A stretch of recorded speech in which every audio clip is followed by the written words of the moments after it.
Bueno, perfecto. Entonces arranquemos. El título de esta presentación se llama Transferencia Cultural del TI, Arte Marcial al Karate Do como sistema educativo. Y nosotros vamos a empezar hablando de lo que es la transferencia cultural. Es un término acuñado por Michel Spain en la década de 1980, ¿sí? Él hablaba de que era un proceso de transferencia y migración de una situación cultural a otra.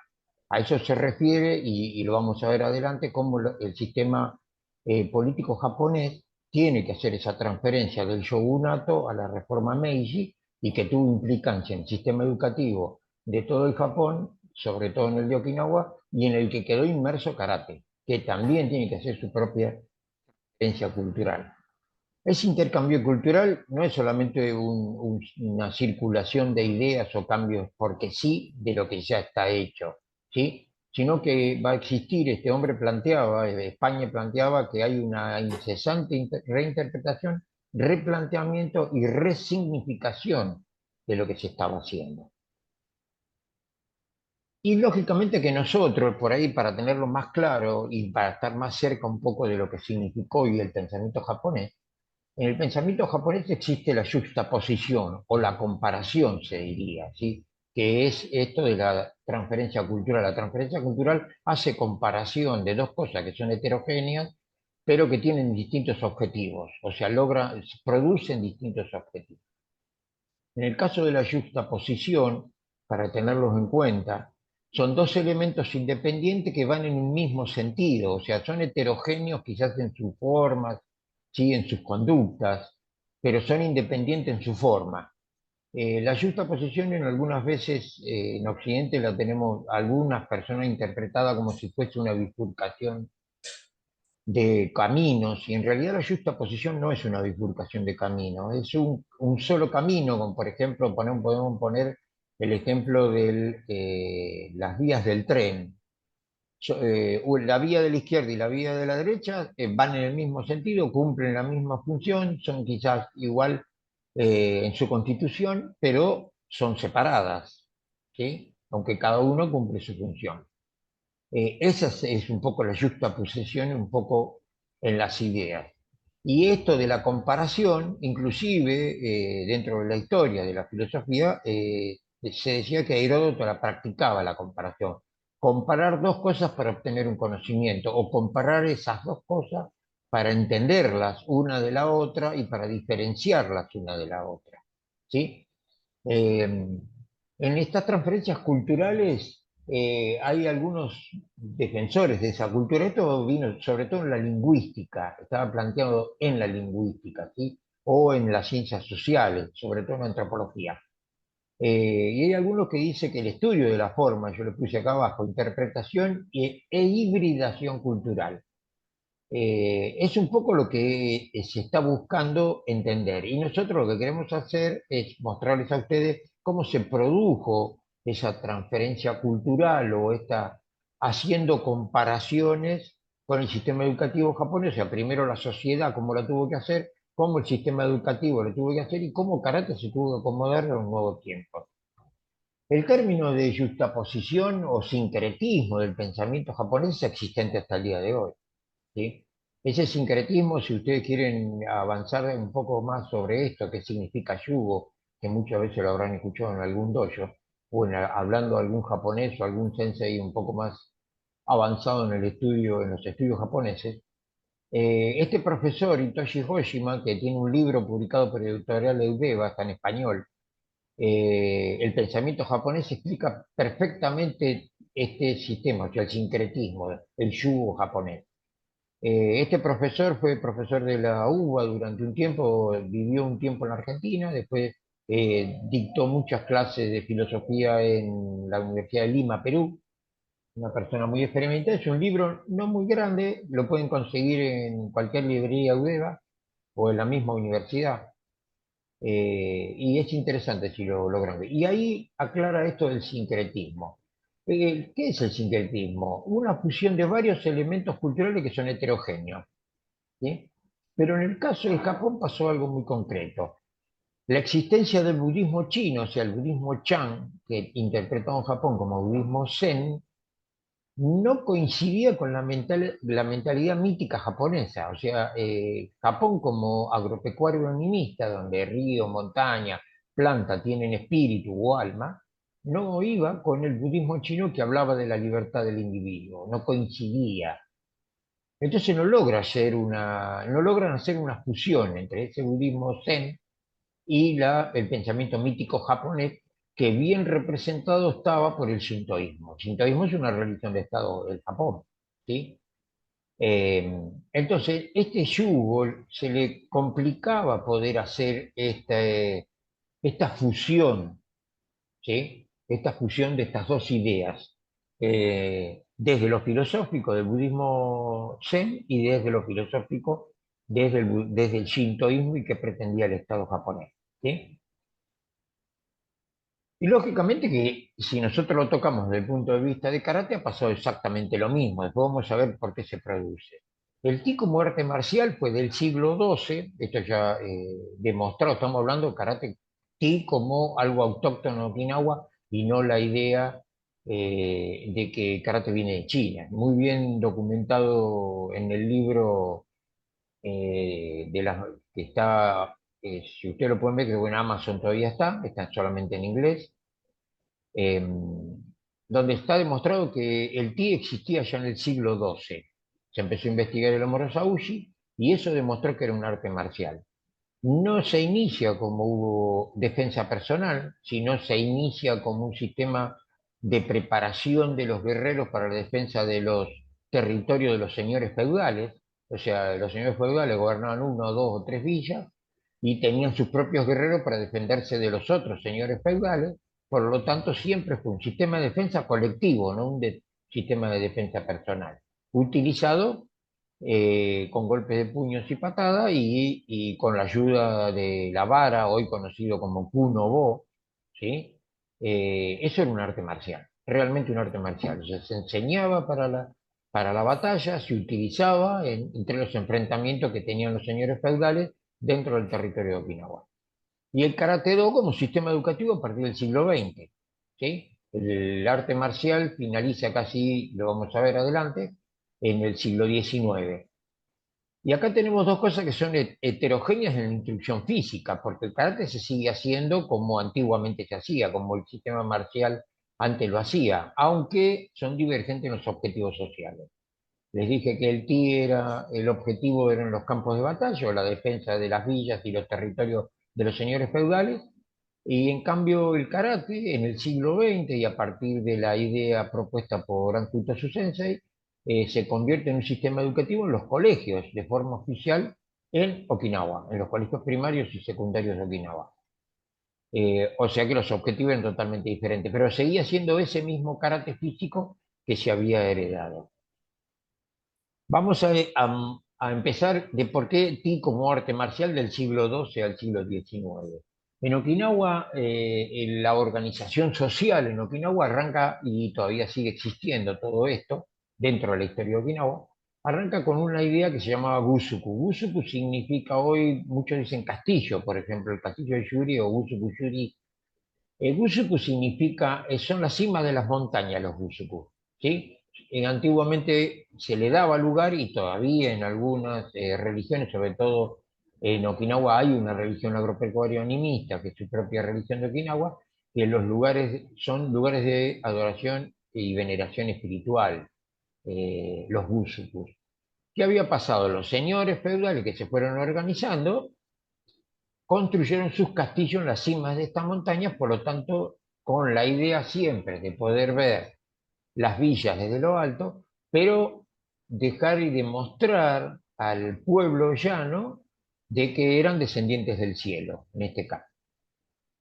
Esto era un poco lo que sucedía. ¿Por qué tenían esto de armar los Gusuku en la cima de la montaña? Esto también lo han hecho los europeos.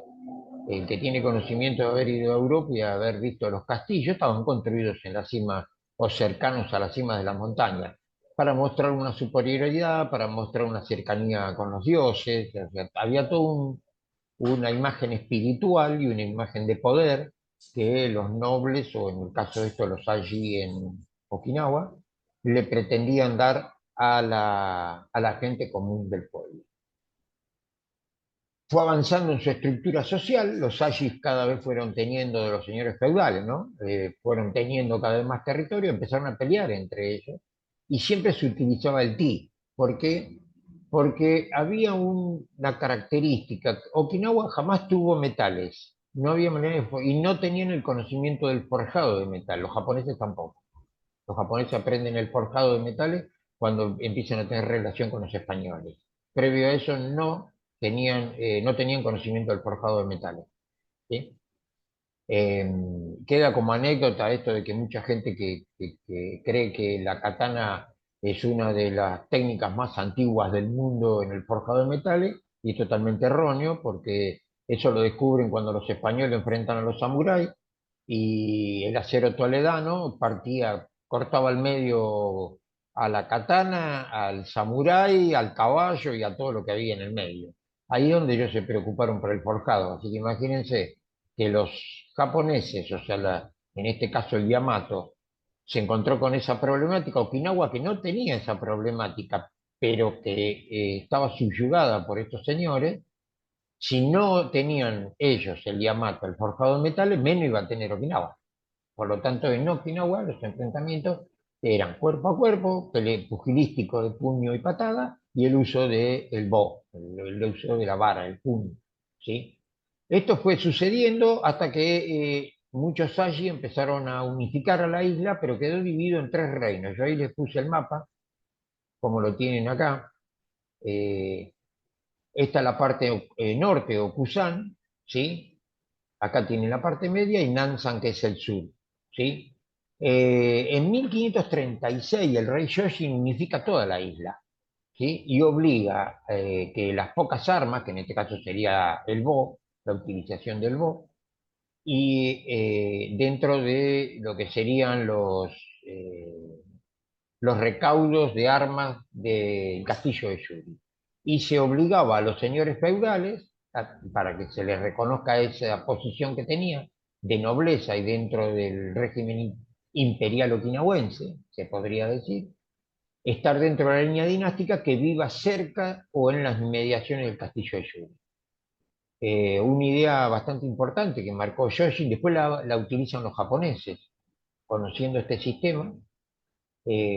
Los japoneses también aplican este sistema futuro con los reyes de Okinawa. O sea que tenemos claro que todo el sistema de entrenamiento de los guerreros de Okinawa nunca tuvieron que ver con los metales y siempre tuvo que ver con la lucha cuerpo a cuerpo, con patada, golpe de puño y la utilización del bo.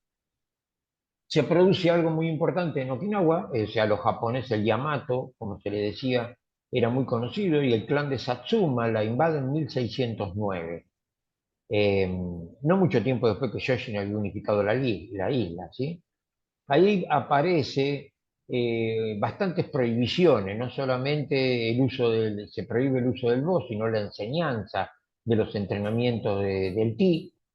Satsuma en un momento determinado pretendió que no se hiciera, pero con el paso del tiempo, usted lo vamos a ver y se lo vamos a demostrar, con el paso del tiempo terminaron aceptándolo y fueron los que permitieron que el ti de Okinawa terminase en el territorio del Yamato, y sobre todo casi cercano a la corte del famoso emperador Meiji. Okinawa, manejada por Satsuma desde el territorio mismo, quería mantener una independencia, pagaba tributo a Satsuma como estado vasallo, y pagaba tributo a la dinastía Ming como también estado vasallo de la dinastía Ming. O sea que para un lado y para el otro se mantenían los okinawenses, debido a que tenían la característica de ser los grandes comerciantes y navegantes del Oriente. eh, si ustedes saben, los grandes navegantes en esos siglos eran españoles, portugueses, holandeses, y en el caso del Pacífico solamente los ryukyuanos, o sea, la gente de Ryukyu, la gente de Okinawa, ¿sí? Eran los únicos navegantes de ultramar. Como ellos tenían y comerciaban tanto con Satsuma y comerciaban con los chinos, pretendían, o mejor dicho, les convenía tener esta relación de vasallaje para poder seguir comercializando, que era lo que le permitía la riqueza a Okinawa o la corona de Okinawa sostenerse en esos tiempos. El término con el cual ellos empiezan a determinar al guerrero, que era Mu o Bu, que esto es muy común, creo que lo vieron casi todos, eh, ¿por qué usaban este término, tanto los chinos como los japoneses? Primero, los japoneses no han tenido escritura propia. El kanji es el kanji chino, bajo la interpretación y la fonética japonesa, por supuesto. ¿Sí? Mu es en chino y Bu es en japonés. Eh, Esto que nosotros estamos viendo acá es una escuadra del carpintero. Si ustedes lo miran bien, esto significa tierra, ¿sí? Hombre, la escuadra del carpintero. ¿Por qué? Porque en la filosofía budista Zen, el carpintero, el maestro carpintero, era el que daba los conocimientos de cómo se mantenían las herramientas, cómo se afilaban, cómo se utilizaban y qué se construía. Como en esas épocas el carpintero era la mayor estructura, porque no solamente construían casas, sino que fabricaban utensilios para la vida diaria, los palitos para comer, los cuencos para poner la comida o para tomar el agua. Por lo tanto, el maestro carpintero siempre fue el ejemplo para las artes marciales, debido a que era el maestro que más sabiduría tenía para enseñar. Y las artes marciales o japonesas tomaron esta idea. Por eso esto de Bu y guerrero. El término termina siendo Bugei y Bujutsu. Bugei significa arte marcial y Bujutsu la técnica del arte marcial. ¿Sí? Estos son los dos términos que siempre se manejaron mientras se habló de ti, ¿sí? No karate todavía. Y el significado de esto es que esgrime la lanza, o sea, utilizado para los campos de batalla. El término de Bugei significa, para el sistema japonés, arte marcial, ¿sí? Y todo esto fue avanzando y se produce, nos vamos acercando a lo que significó la reforma Meiji. Y aquí es donde hay una transferencia cultural. Y lo vamos a ver cómo sucede. En los últimos años que cae el periodo del shogunato Tokugawa, ¿sí? Se produce la reforma Meiji. ¿Quiénes producen esta reforma? La reforma Meiji lo producen las personas, o mejor dicho, los clanes más ricos del Japón. En este caso, que hasta el día de hoy lo siguen siendo, es el clan de Satsuma, que había invadido Okinawa, y el clan de Tosa, que era menor al de Satsuma, pero fueron los dos que producen la reforma. Como nunca se llevaron bien con el shogunato, pero no se enfrentaban, porque los shogunes le temían por el poderío económico que tenía Satsuma, le imponía grandes proyectos militares para que gasten dinero y para que cansen a sus tropas, cosa que esta gente siempre desconfió, hasta que llegó el momento que consideraron que había que restaurar al emperador como la máxima figura política y del poder de Japón. Entonces el clan de Satsuma, con el apoyo de Tosa y otros clanes un poco más chiquitos, con menos poder económico, se sumaron a Satsuma y restauran en 1867 al emperador Meiji y se produce la reforma Meiji. Cae el shogunato, se prohíben y se sacan las prerrogativas a los samuráis, ya no cobraban del Estado los koku de arroz que cobraban, no se le daba tierras para explotar ni se le entregaban sirvientes. Por lo tanto, los Tokugawa cayeron en desgracia y los samuráis tuvieron que salir, muchos de ellos, como si ustedes leyeron a Miyamoto Musashi, a buscarse una nueva vida. Eh, Algunos enseñaron Kenjutsu, el arte de la espada, como para ganarse su sustento. Dentro de la reforma Meiji, que fue bastante importante. Esta reforma Meiji trató de reformar el Japón en su totalidad, bajo un concepto de un filósofo del siglo XII en Japón, que decía que para salvar al Japón había que destruirlo totalmente y volverlo a reconstruir. Bajo esas bases, el plan de Satsuma, poniendo al emperador y la idea de reformar a Japón, surge la idea de sostener la cultura japonesa, ¿sí? La cultura japonesa autóctona, para todo lo que sea, la literatura, la música, la vestimenta, ¿sí? Los modos de tratarse, la etiqueta, netamente japonés, pero con una cáscara netamente occidental. Eso es lo que hizo la reforma Meiji. Y arranca con un sistema educativo mandando 4 equipos de educadores japoneses al sistema educativo de los Estados Unidos, el otro al alemán, el francés y el inglés. Son los 4 sistemas educativos que la reforma Meiji eh, investigó para ver cuál era el sistema educativo adecuado para el Japón moderno que planteaban ellos. Porque querían industrializar el Japón. Entonces, cuando se vuelven estos 4 equipos, se toma un poco el modelo de idea de los alemanes en su estructura, en su vestimenta, cómo se debían comportarse los chicos, pero tiene una gran estructura de lo que era el sistema educativo de Inglaterra, donde existían ciertas actividades sociales y deportivas dentro de los predios de esos colegios. Eso lo toma también Japón y hace esta reforma. ¿Sí? Eh, yo acá le pongo lo que fue sucediendo y el ti, ¿cómo aparece el ti ahí? Algunos, si nos quedamos con esta historia que siempre fue relatada del mundo de karate, donde se dice Funakoshi Gichin, el padre del karate, que es totalmente erróneo. Funakoshi Gichin era uno de los tantos más alumnos de Matsumura en una etapa y de Itosu después, en su mayor importancia. Eh, el tibio Okinawa no aparece con Funakoshi, ya existía. El tibio Okinawa va a aparecer en la misma coronación del emperador Meiji. Hay datos en lo que sería la residencia Kuroda, hay documentos, esto lo investiga el licenciado Nohara Koei, que es un sensei de karate, décimo dan de su escuela, se llama Rikukan, pero él es licenciado en antropología social y es el que investigó la teoría que teníamos hacía muchísimos años de investigar el Homo Sauji para encontrar la antigüedad del karate. De esto salió de que karate es autóctono de Okinawa y nunca vino de China. ¿Sí? El karate que viene de China es el posterior, es el que se desarrolla después como Wushu Ryu o como Wechi Ryu. Pero el Shorin Ryu nunca provino de China. No es con una idea divisoria, sino una realidad existente. ¿Cómo aparece el Ti? En las exhibiciones que se hicieron en homenaje a la coronación de Mutsuhito como emperador Meiji. Y se dice que hubo 3 okinawenses que fueron invitados, y en ese documento era lógico que quien era el príncipe heredero de Okinawa, en ese momento reconocido como conde japonés y se le daba un salario para que se pudiese mantener como si fuera un noble, habían participado de esta ceremonia. ¿Sí?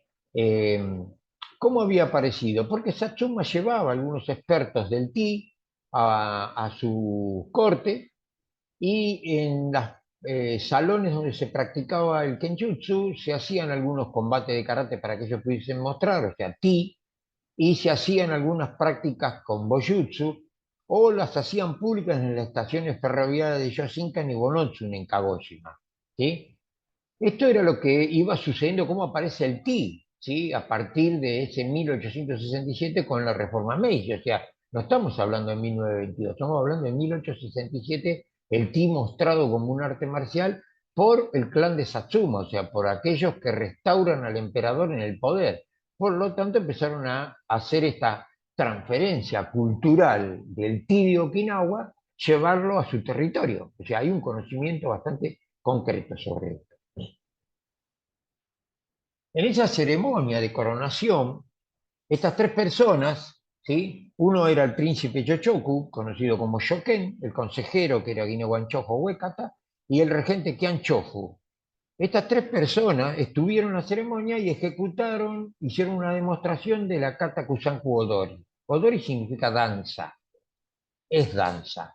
Kusanku Odori es la danza Kusanku, por la cual daban a entender de que no era un arte marcial para que los japoneses no creyesen de que ellos seguían practicando un arte marcial con idea de conservarse como guerreros.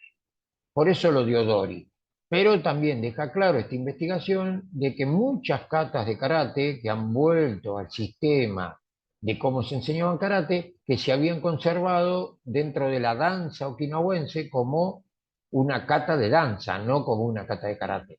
¿Sí? Y en el caso de la Kusanku Odori, es una de las katas más antiguas, la Yara Kusanku, la famosa Yara Kusanku, era la kata que ejecutaban. ¿Por qué? Porque Qian Chofu, el padre de Qian Shotoku, había sido alumno de Chatan Yara, el último Chatan Yara.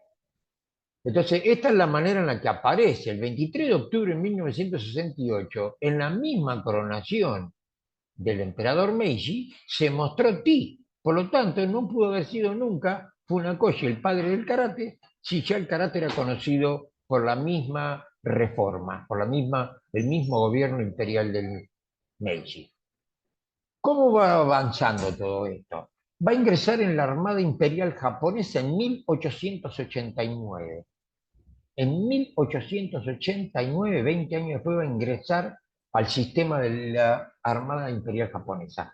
¿Por qué ocurrió? Porque se había dado la orden de que se permitía reclutar okinawenses para la Armada Japonesa. Se presentaron en Okinawa 50 jóvenes que se presentaron para hacer el examen físico, de la cual solo aprobaron 3.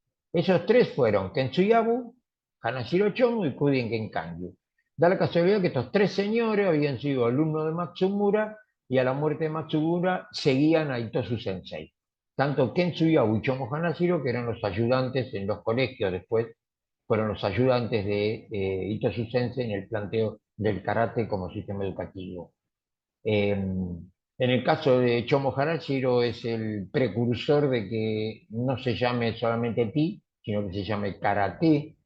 Y en el caso de Kentsuyabu fue el que implementó la formación del damero, como si fueran formaciones militares, para la práctica de karate, para poder ver a diferentes practicantes mientras el docente daba la clase.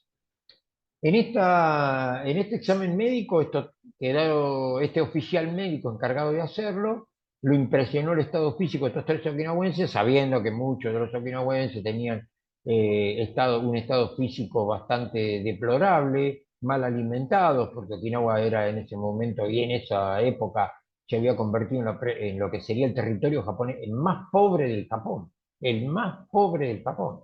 Por eso después se produce la inmigración. ¿Sí?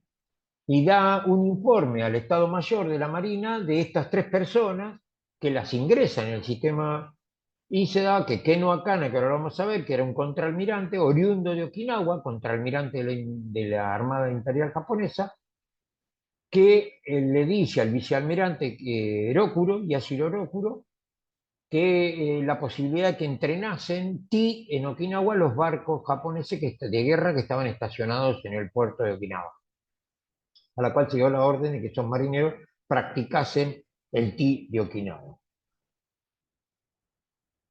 ¿Por qué sucedía esto? Porque la reforma Meiji, dentro de lo que significa la reforma política, tenía un término que utilizar, o sea, un concepto que decía Fukoku Kyogei. Fukoku Kyogei significa enriquecer el país y fortalecer el militarismo, que era lo que pretendía esta nueva reforma por este nuevo país.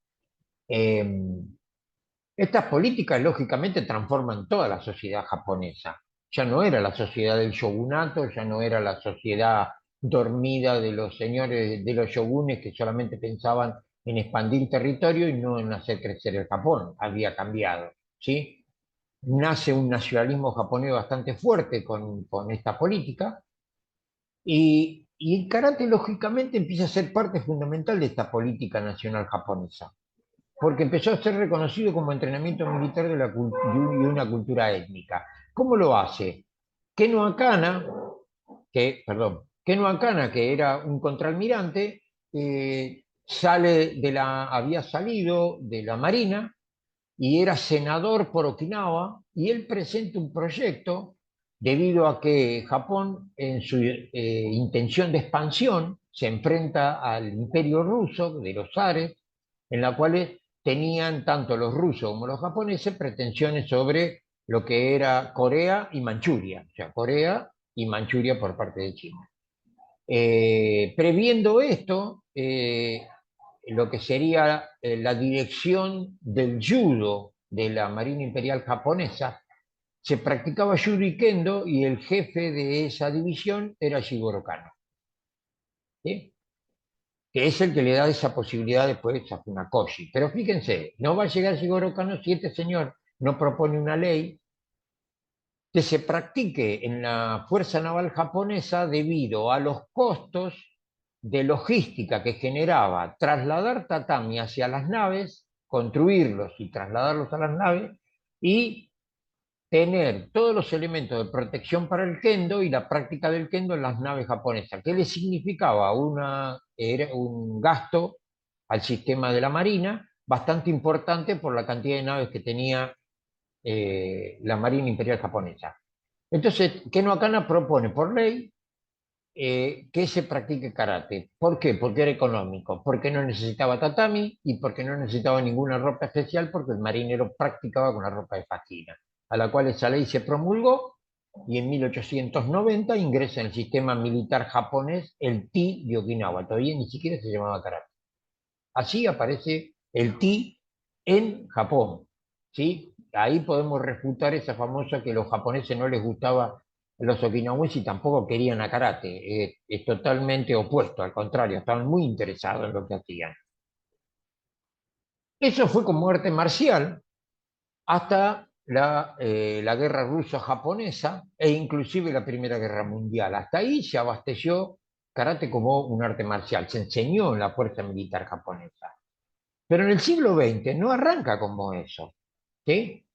¿Qué había sucedido? La reforma Meiji había prohibido el karate en Okinawa. Fíjense qué casualidad, lo permite dentro de las Fuerzas Armadas, o sea, vamos a utilizar a los okinawenses para que sean nuestros instructores, pero prohíbo que se practique. ¿Por qué? Porque la idea era pacificar el territorio okinawense.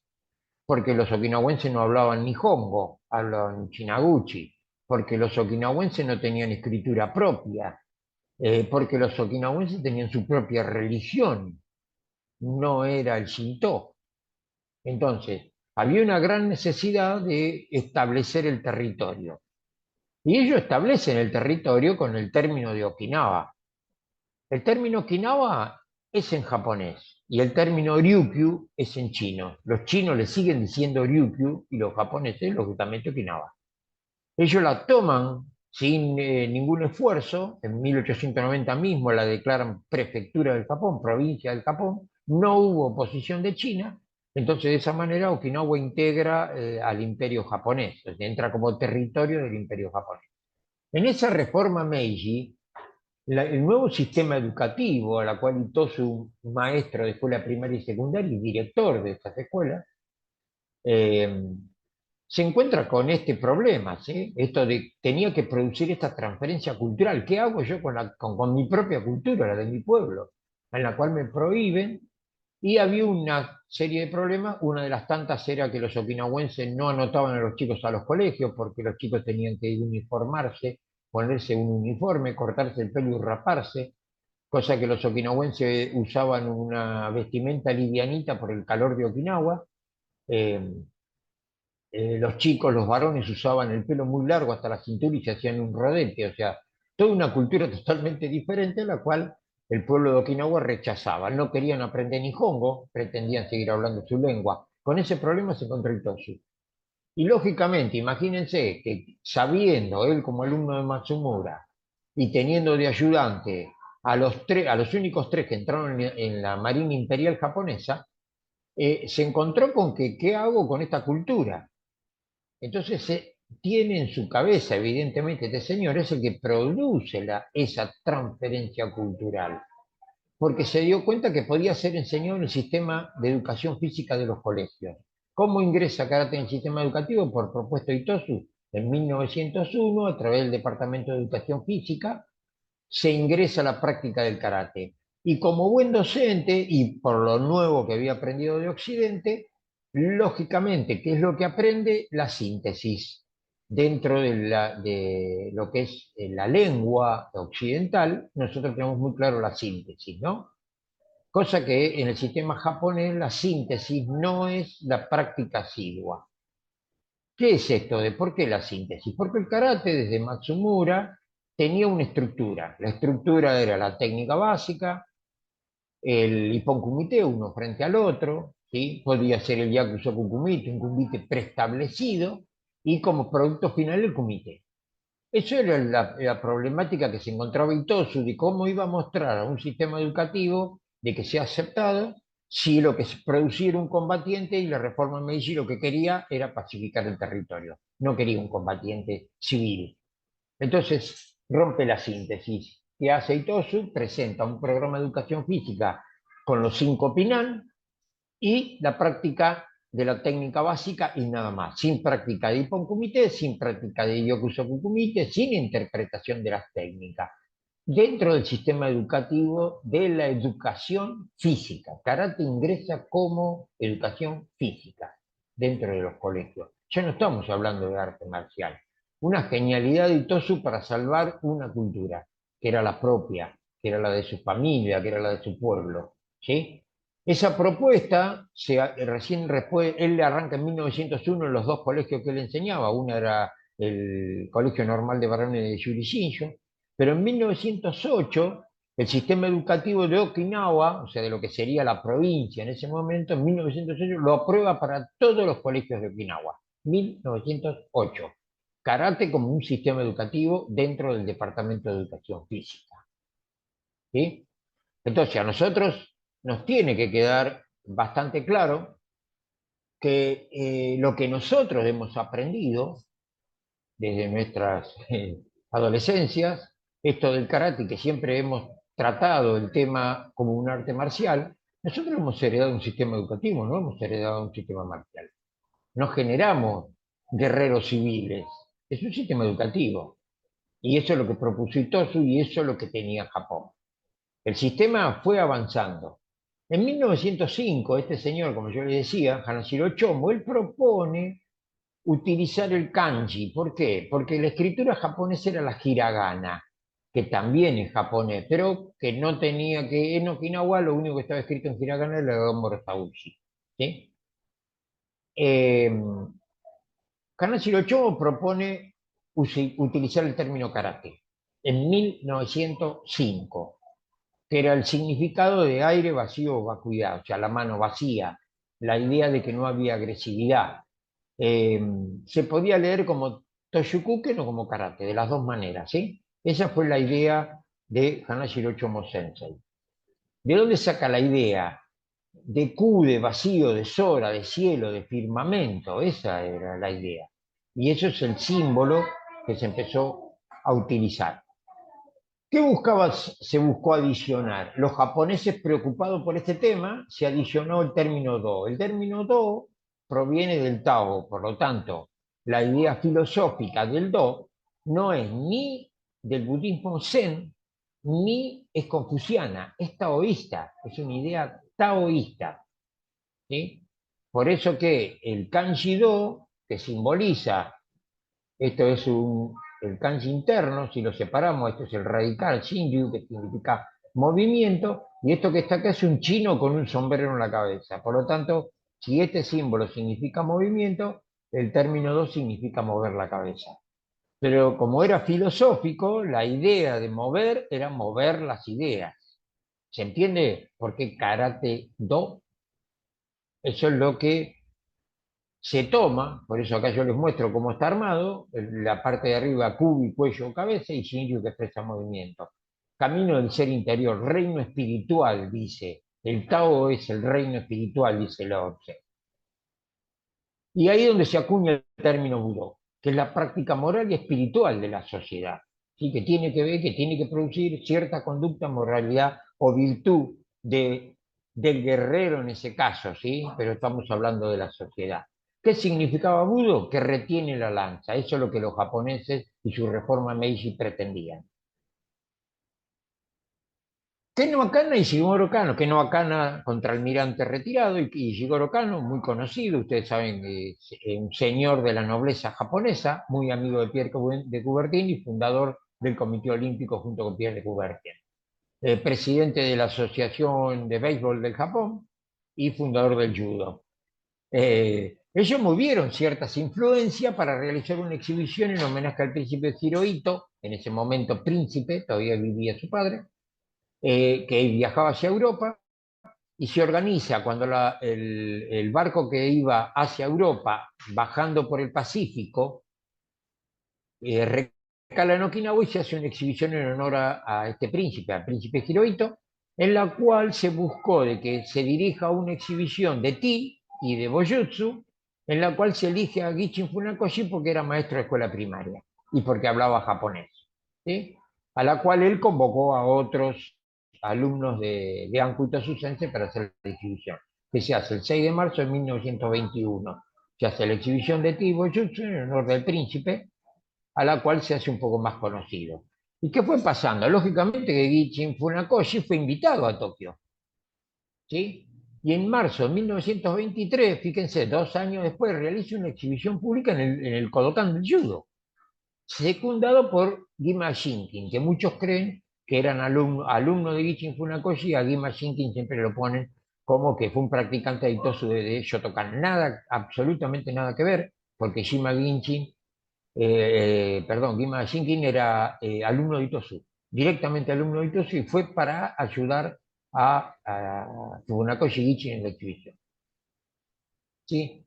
Lógicamente que tanto Ken Wakana y sobre todo Shigeru Kano empezó a viajar a Okinawa porque le habían dicho que existían otros maestros de la enseñanza del Ti. ¿Por qué tenía? Porque tenía cierta idea de introducir el karate en el sistema civil del Japón. Y acá donde aparece la idea de introducirlo, porque como no había dojos, introducirlo en el sistema educativo de las universidades japonesas. ¿Sí? Entonces, ¿cómo se expande el karate? Como un sistema educativo. Primero se expandió en Okinawa en los colegios primarios y secundarios a través de Itosu y sus alumnos, y lógicamente con la ayuda de Shigeru Kano, porque fue a Okinawa y corroboró que karate estaba en el departamento de educación física, lo llevan a Gichin Funakoshi para enseñar en las universidades, o en una de ellas, que fue la Tokusaku. ¿Sí? Sensei, Estas relaciones políticas y sociales que hacían Ken Wakana y Shigeru Kano fue lo que terminó beneficiando a Gichin Funakoshi, ¿sí? Para introducir el karate dentro de las universidades. Y fíjense cómo se produce. Todavía se llamaba, le decían ti, tu y di o karate, todavía ni siquiera le llamaban karate. En 1924, en la Universidad de Keio, Funakoshi Gichin. En Sensei, 1926, en la de Tokio. Sensei Sí, Maroni, perdón sí, la sí. interrupción, van 40 minutos de exposición. Necesitamos que ya cierre su Sí, sí, va exposición. cerrando acá. Gracias. Perfecto.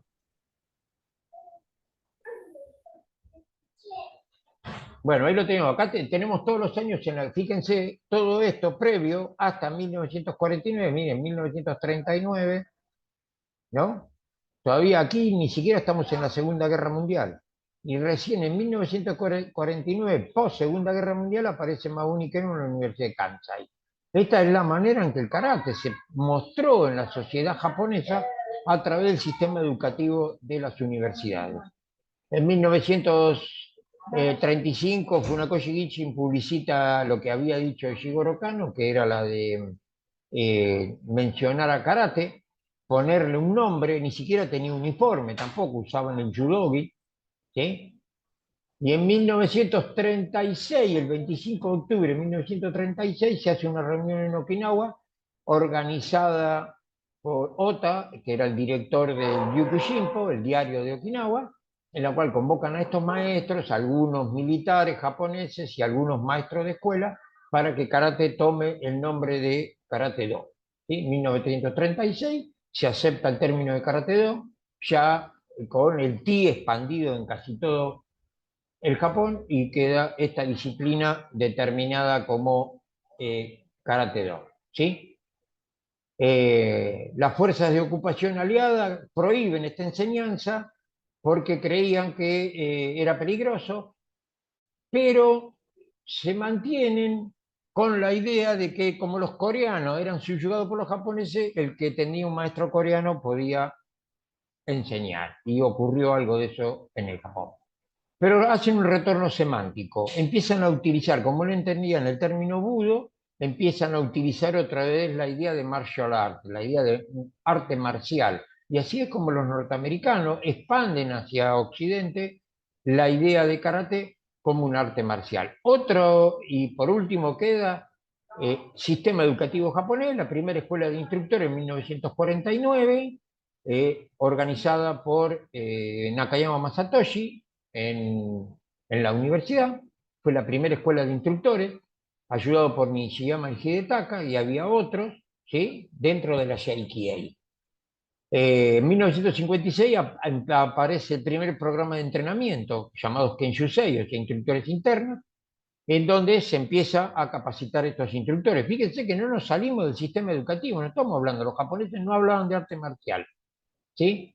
Y así es como se estructura este sistema educativo. El karate hoy tiene estos dos elementos constitutivos: el Meimoku no Bugei, que es el método físico que está basado en la adquisición de habilidades, y el Budo no Bugei, que es un método intangible que hace hincapié en la autodisciplina, la actitud positiva y la consecución de elevada moral.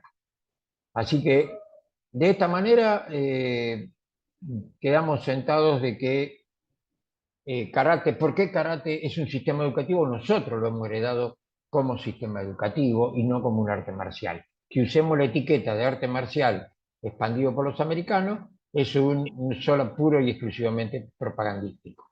Así que esto es lo que queríamos hablar de lo que es la transferencia cultural, cómo pasó de ser un arte marcial a ser un sistema educativo. Y nosotros hemos heredado y hemos sido instruidos en un sistema educativo y no en un sistema marcial. Bueno, muchísimas gracias. Espero serles útil. Excelente, Sensei.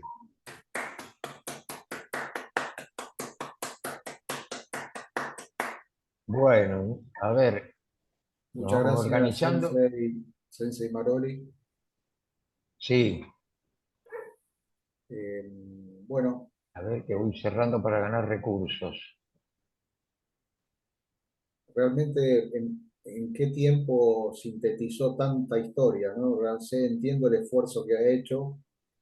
eh, Le agradezco la mirada y la exposición porque deja planteado un paradigma donde el karate se ubica donde nosotros lo reconocemos y lo queremos potenciar. Así que nos deja picando la pelota, Sensei.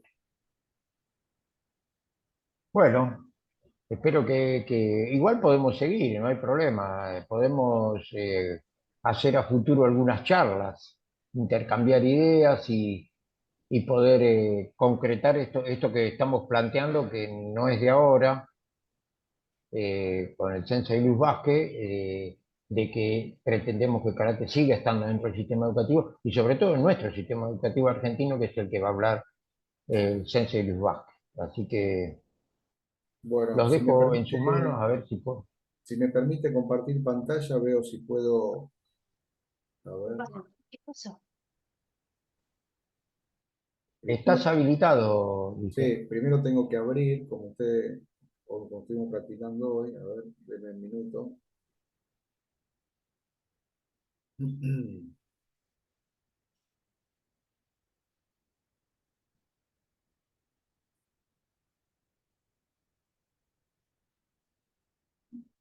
Está abriendo, perdón, que está medio lento el tema. Ahí está. Bien, ahora sí voy a compartir pantalla.